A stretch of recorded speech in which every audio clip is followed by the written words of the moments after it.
Olá pessoal, hoje vou-vos mostrar o quarto da minha febre Lola. Vou mostrar em geral.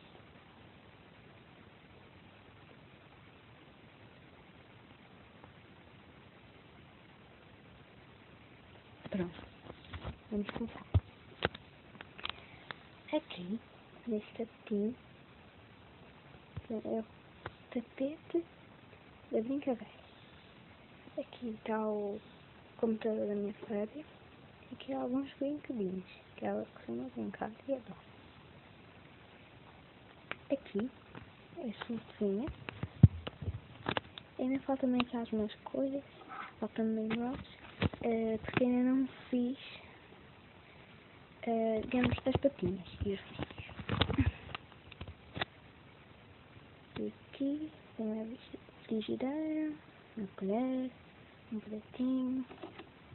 E aqui embaixo tem algumas comidas plásticas para brincar.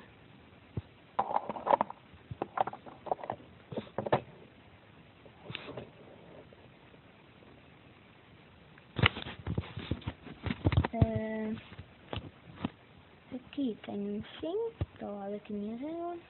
Este é o computador dela, o computador das princesas. Esta é a escolinha dela. Temos aqui digamos, ela chama-se Lily, esta bonequinha. E aqui nesta caixa temos a roupa dela, e acessórios e sapatinhos.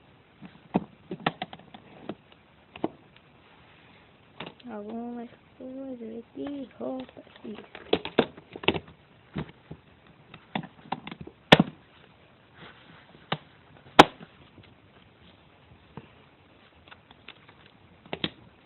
aqui, por fim, está a caminha dela.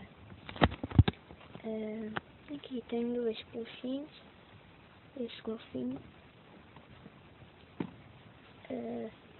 este ursinho. Dá a música, não vou clicar, porque senão fica muito longo o vídeo. Aqui tem esta mantinha, está a minha febre. Por baixo temos o colchão. É uma florinha já. Que é assim, pronto. É isto. Pronto. Espero que tenham gostado. Metam um gosto se gostar. Metam não gosto se não gostaram. Comentem. E até ao próximo vídeo.